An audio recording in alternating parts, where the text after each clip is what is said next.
Assalamualaikum dan selamat sejahtera. Kami daripada kumpulan 4 akan membentangkan kajian kami yang bertajuk Rasuah Membawa Kesengsaraan kepada Rakyat. Terlebih dahulu saya memperkenalkan ahli kumpulan saya.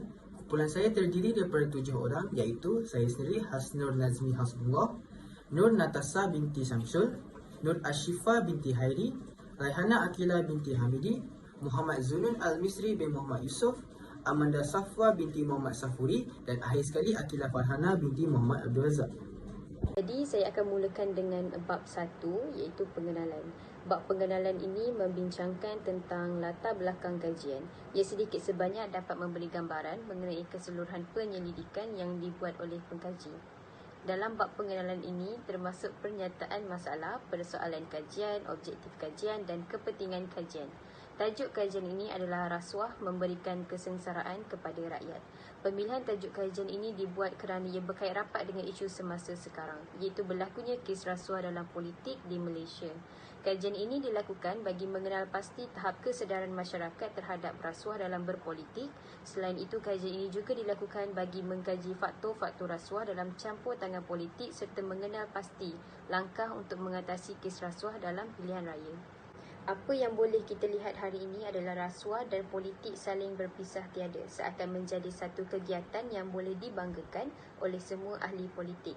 Walaupun politik merupakan salah satu bidang yang bertujuan untuk memperjuangkan dan membela nasib rakyat, namun ia tidak lagi dilihat dari perspektif itu.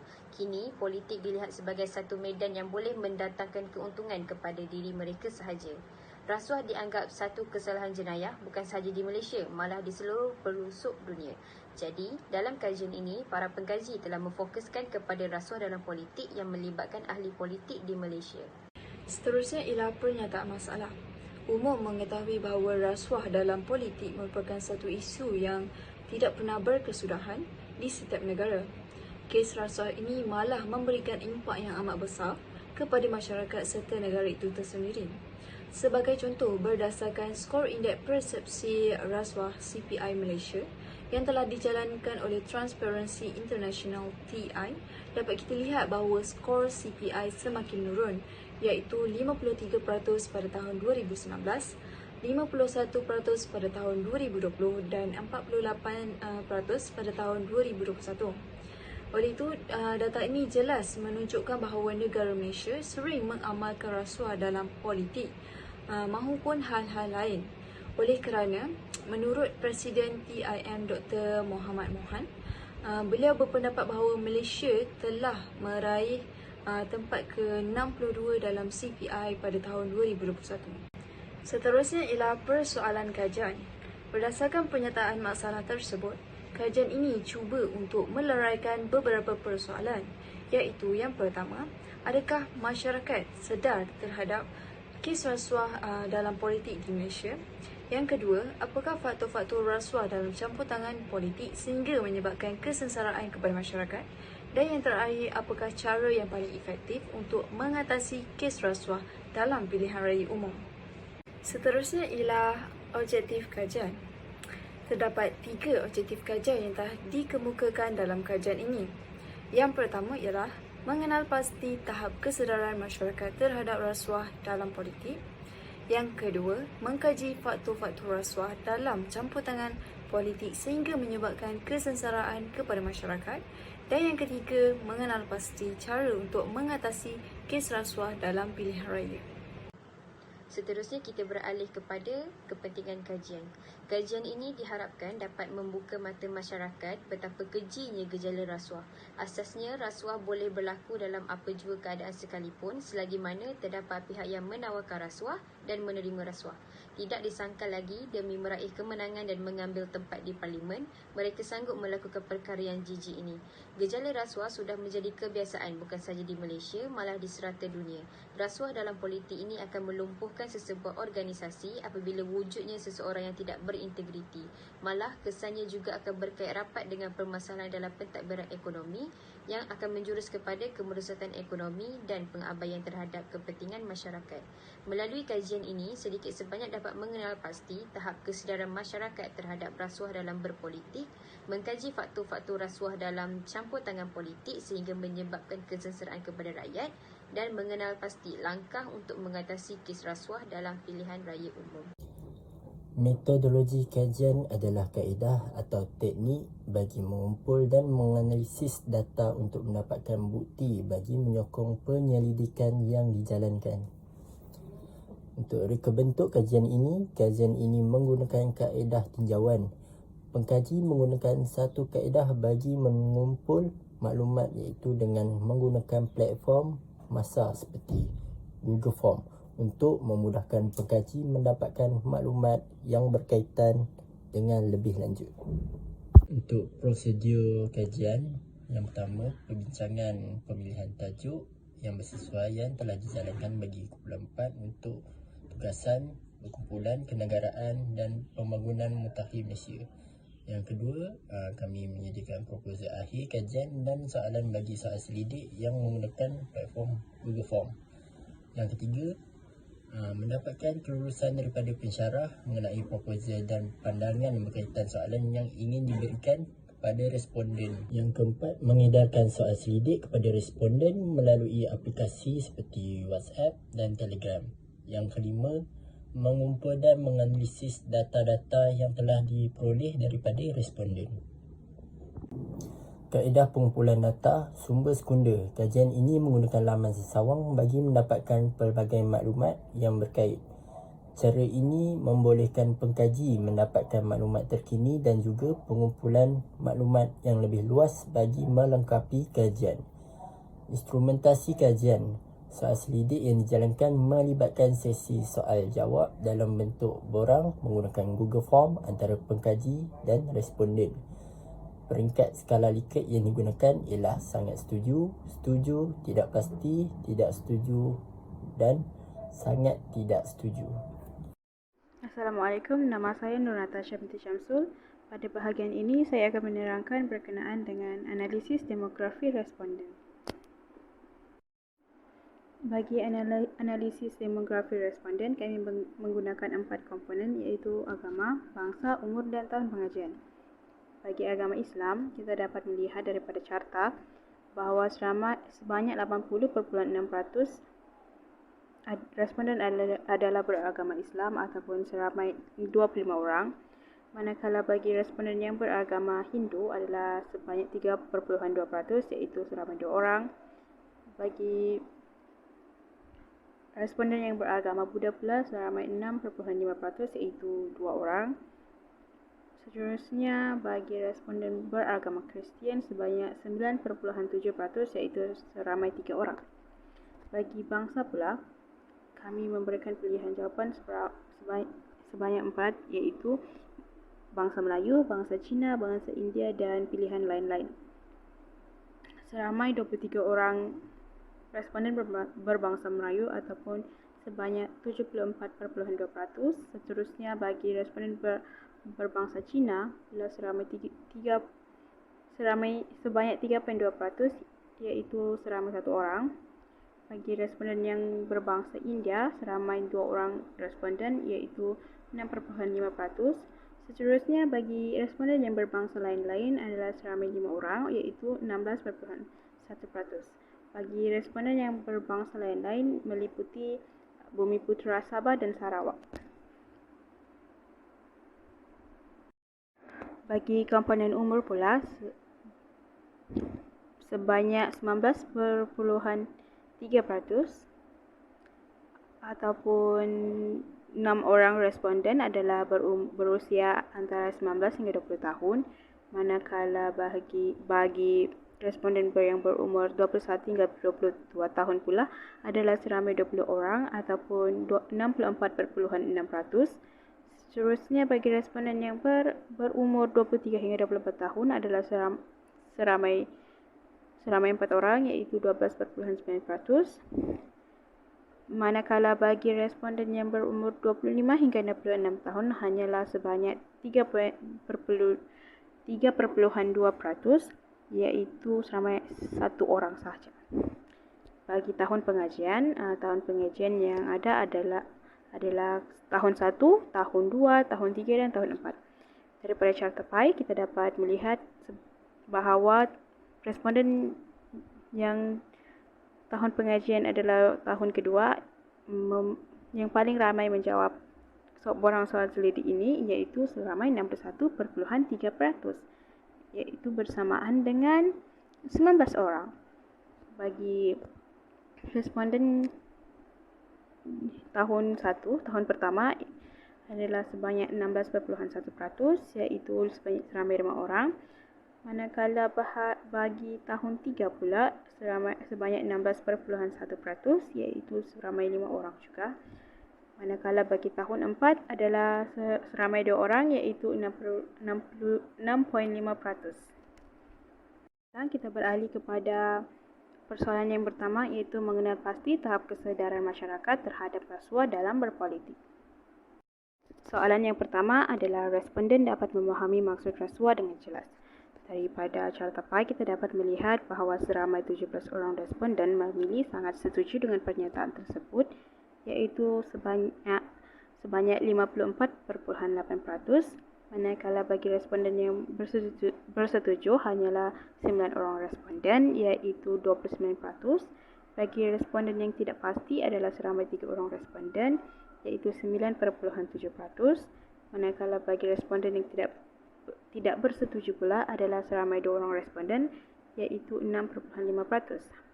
Namun, bagi pilihan jawapan sangat tidak setuju, terdapat kosong orang responden. Maksud rasuah adalah memberi atau menerima sogokan daripada mana-mana pihak tertentu sebagai upah dan dorongan untuk mereka melakukan sesuatu yang tidak sepatutnya dilakukan. Rasuah datang dalam pelbagai bentuk, termasuk suapan yang berbentuk wang tunai dan juga barang berharga. Seterusnya, persoalan mengenai responden menyedari bahawa gejala rasuah akan memberi impak kepada negara. Daripada carta pie kita dapat melihat bahawa seramai 22 orang responden sangat bersetuju dengan pernyataan tersebut, iaitu 7.9%, manakala bagi responden yang bersetuju adalah seramai 4 orang responden, iaitu 12.9%. Bagi responden yang tidak pasti adalah seramai 3 orang responden, iaitu 9.7%. Manakala bagi responden yang tidak bersetuju pula adalah seramai 2 orang responden, iaitu 66.5%. Impak yang dapat diberikan rasuah kepada negara ialah sistem pentadbiran akan menjadi lemah, dan selepas itu runtuhnya pegangan agama seseorang, dan sekiranya gejala rasuah berlaku di dalam pilihan raya akan terlahirnya pemimpin yang kurang berkualiti. Persoalan ketiga ialah responden mengetahui bahawa gejala rasuah semakin meningkat terutama dalam ahli politik. Seramai 21 orang responden sangat bersetuju dengan pernyataan tersebut, manakala 6 orang responden memilih setuju, 2 orang responden pula memilih tidak pasti, manakala 2 orang responden lagi tidak bersetuju. Sebab-sebab mengapa gejala rasuah meningkat terutama dalam kalangan ahli politik adalah disebabkan kurangnya integriti dalam diri seseorang, yang akan menyebabkan urus tadbir kerajaan akan menjadi goyah, yang sekaligus menyebabkan wujudnya peluang untuk seseorang itu melakukan rasuah. Responden mengetahui bahawa salah guna kuasa juga dikategorikan sebagai rasuah. Seberamai 18 orang responden sangat bersetuju dengan pernyataan tersebut, manakala 6 orang responden memilih setuju, 4 orang responden tidak pasti, dan 3 orang responden tidak bersetuju. Salah guna kuasa bermaksud perbuatan melanggar amanah yang telah diberikan, dan seseorang itu memanfaatkan kuasa yang telah diberikan kepadanya dengan menyalahgunakan kuasa tersebut, dan perbuatan tersebut dikategorikan juga sebagai rasuah. Seterusnya, responden mengetahui bahawa hukuman yang akan dikenakan untuk jenayah rasuah. Seramai 41.9% sangat bersetuju dengan pernyataan tersebut, manakala 29% memilih setuju, 25.8% memilih tidak pasti, manakala yang memilih tidak setuju adalah sebanyak 3.2%. Hukuman yang akan dikenakan ke atas jenayah rasuah ialah penjara tidak kurang daripada 20 tahun, seterusnya bayaran 5 kali ganda nilai suapan yang diberikan. Sekiranya nilai suapan tersebut dapat diketahui nilainya, maka mereka tertuduh harus membayar denda sebanyak 5 kali ganda daripada nilai suapan tersebut. Seterusnya, responden menyedari bahawa tuntutan palsu merupakan jenis-jenis rasuah. Sebanyak 41% responden memilih sangat setuju, manakala 25% pula memilih setuju. Seterusnya, bagi yang tidak pasti adalah seramai 25.8%, manakala bagi tidak setuju pula responden sebanyak 6.5%.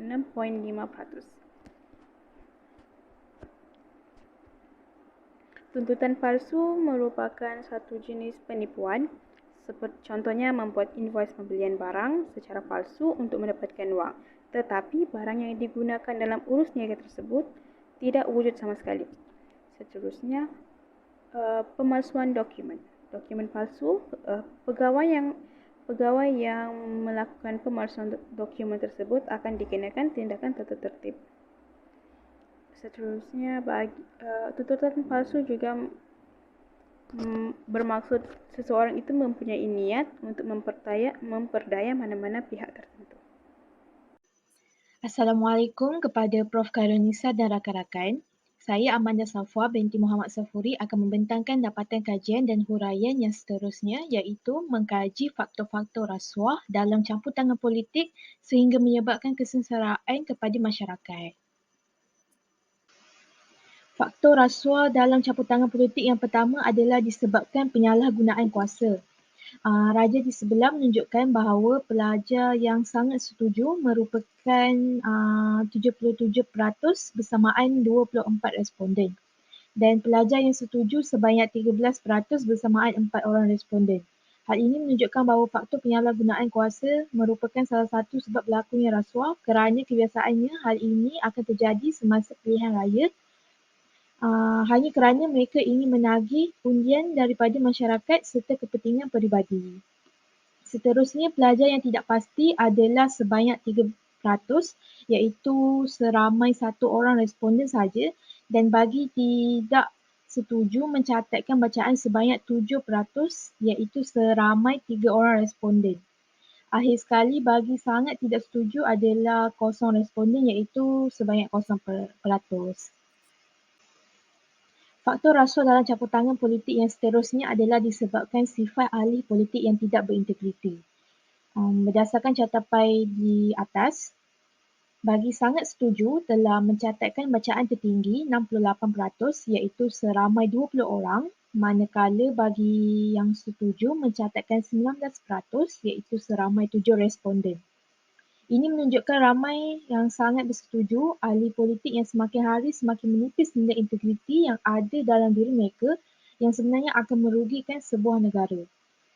Seterusnya, bagi pelajar yang tidak pasti dan tidak setuju, masing-masing mencatatkan seramai 3 dan 2 orang responden, iaitu sebanyak 6% dan 7%. Bagi yang sangat tidak setuju adalah kosong responden, iaitu 0%. Faktor rasuah dalam campur tangan politik yang ketiga adalah disebabkan penguatkuasaan undang-undang yang lemah. Catapan menunjukkan majoriti daripada maklum balas yang diterima sebanyak 71% bersamaan 21 orang responden yang sangat setuju dengan faktor ini. Hal ini kerana sesetengah negara kurang menitik beratkan undang-undang berkaitan rasuah dan mungkin hukuman yang dikenakan kepada pesalah rasuah adalah tidak setimpal dengan kesalahan yang dilakukan lalu dan akhirnya akan menyebabkan jenayah tersebut hampir menjadi amalan dalam masyarakat. Manakala bagi yang setuju sebanyak 16%, iaitu bersamaan 6 orang responden. Seterusnya sebanyak 7% bersamaan 3 orang responden yang tidak pasti dengan faktor ini. Faktor ini juga terdapat kata tidak setuju, iaitu seramai 2 orang responden, iaitu sebanyak 6%. Akhir sekali, bagi yang sangat tidak setuju mencatatkan bacaan sebanyak 0% iaitu 0 responden. Akhir sekali ialah mengenal pasti cara untuk mengatasi kes rasuah dalam pilihan raya. Cara untuk mengatasi kes rasuah dalam pilihan raya adalah menguatkuasakan undang-undang dengan lebih ketat. Dalam cartapai ini, kita dapat lihat bahawa peratusan untuk sangat setuju ialah 74%, iaitu mewakili 22 orang responden. Manakala peratus untuk setuju ialah 13%, iaitu mewakili 5 orang responden. Bagi peratusan untuk tidak pasti, tidak setuju dan sangat tidak setuju ialah sebanyak 13%, iaitu mewakili seramai 5 orang responden. Responden yang bersetuju dengan langkah ini adalah kerana mereka merasakan bahawa perbicaraan yang berkaitan kes rasuah perlu dilaksanakan dengan adil dan juga pantas. Hakim juga perlu memainkan peranan yang penting supaya hukuman yang dikenakan seperti hukuman penjara dan hukuman-hukuman yang setimpal dapat memberikan kesedaran kepada pemberi dan penerima rasuah serta orang awam. Seterusnya, langkah atau cara untuk mengatasi kes rasuah dalam pilihan raya adalah ahli politik perlu menjalankan kempen pilihan raya dengan jujur, telus dan bertanggungjawab. Dalam cartapai ini, kita dapat lihat bahawa peratusan untuk sangat setuju ialah sebanyak 71% yang mewakili seramai 21 orang responden. Manakala untuk peratusan setuju adalah sebanyak 16% yang mewakili seramai 6 orang responden. Untuk peratusan tidak pasti, tidak setuju dan sangat tidak setuju adalah sebanyak 13%, iaitu mewakili seramai 5 orang responden. Responden yang bersetuju dengan langkah ini adalah kerana setiap ahli politik yang masuk bertanding dan menang perlu bersikap jujur dan bertanggungjawab, terutama dalam menunaikan segala manifesto yang telah diberikan semasa berkempen. Melalui cara ini, ahli politik yang menang semasa bertanding dapat meningkatkan kepercayaan masyarakat dari semasa ke semasa serta melancarkan sistem pentadbiran negara. Dan yang terakhir ialah kesimpulan dan cadangan. Hasil daripada kajian yang telah dilakukan oleh kumpulan 4, terdapat beberapa cadangan yang boleh dilakukan untuk memudahkan isu dan gejala rasuah di dalam pilihan raya.